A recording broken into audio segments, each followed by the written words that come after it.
To what extent did the reforms of the New Deal lead to social justice for women? The transformation of the New Deal did not lead to social justice, even though women had to take on different roles in order to survive the horrific tragedies of the Great Depression.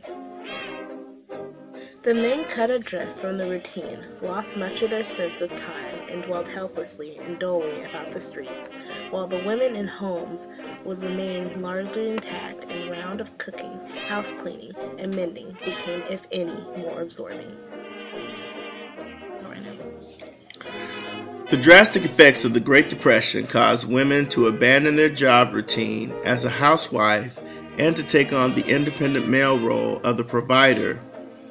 As the Great Depression began to spread like a fatal disease, the jobs that men held began to drop like flies, increasing the unemployment rate dramatically. As men were unable to find employment to provide for their families, women had to drop their housewife duties and take up what was perceived as the male role of the day and bring in the income for her family because it was easier for them to find jobs.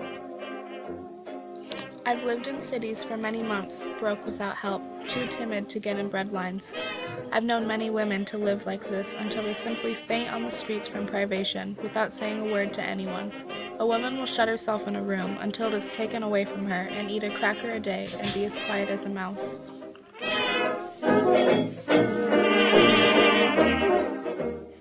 We had no choice. We just did what had to be done, one day at a time.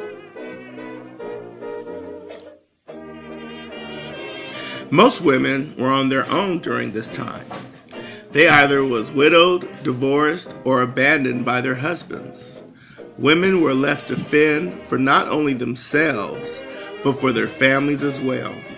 Most single women tried to cope with themselves quietly while trying to avoid the harsh humiliation of being caught in public at bread lines, soup kitchens, or selling items on the street corners. It was reported that some women often prayed for a drastic event or illness to come so their tight budget would be depleted, subsequently destroying their lives in the process. Women with jobs earned $500 to $1,500 a year, or $20 to $25 a week. Food recipes were created that used fewer ingredients so a family of 6 could eat on a $5 a week budget. As women started to search for jobs, most programs of the New Deal would not accept female laborers.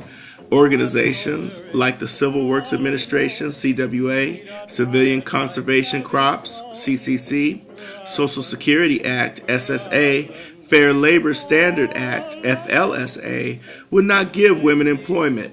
Relief came when the Wagner Act of 1935 and the Work Progress Administration, WPA, were created, who accepted female employees. As the Progress Administration programs began to open up jobs for the unemployed, women started to tackle most of the jobs that were given to them. Women held roughly about 17.5% of the jobs that were presented to them. As they started their employment, most women did not hold very high positions in the programs that they worked in. Frances Perkins was one of the women that held a very high position in the WPA programs that was appointed to her by Franklin D. Roosevelt. Miss Perkins was promoted to Secretary of Labor by her public works experiences throughout the community. Like Miss Perkins, most women became independent and were given a chance to survive in the worldwide epidemic. As women employment started to increase, Norman Cousins, a world peace activist, realized that the number of women who were employed roughly equaled the total number of unemployment. The system he came up with was to simply fire the women who he felt should not be working anyway and hire men. By decreasing the relief role programs that women were engaged with, Cousins' program progressively caused the Depression to become stronger in the country. Since women were left to defend their families and themselves, they had no choice but to be the provider in their own home. President Roosevelt was in office, and he was married to an amazing person named Eleanor Roosevelt. As the First Lady, she decided that she wanted to make a difference in America. She listened to not only the women and their problems, but also African Americans and other minority groups. Although she worried at first that her life as First Lady would end her freedom to speak out, Eleanor Roosevelt soon found ways of exerting her influence in her new role. She began holding press conferences only open to women reporters.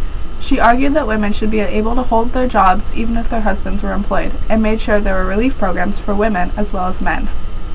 A strong supporter of workers' rights, Eleanor Roosevelt lobbied for the National Labor Relations Act, championed the concept of a living wage, and urged the passage of the Fair Labor Standard Act.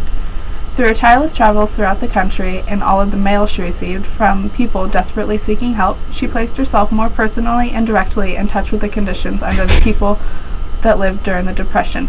She sent some of the letters she received from people seeking help to government officials with a note asking if anything could be done. She reported to FDR on conditions during the Depression and on the success of failure of New Deal programs, passed on letters asking for help, lobbied for specific policy initiatives, and urged him to act.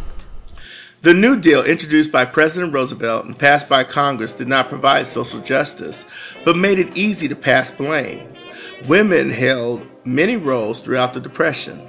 In addition to taking on the usual role as mother, housekeeper, and care provider, they also assumed the role as father and provider. Women were forced to take on all of these roles while being blamed for the economic crisis. They withstood persecution, which caused them to suffer and endure humiliation while trying to make a living. They were marginalized, fired, and discriminated against from certain organizations that were trying to end the Depression by providing jobs that excluded women.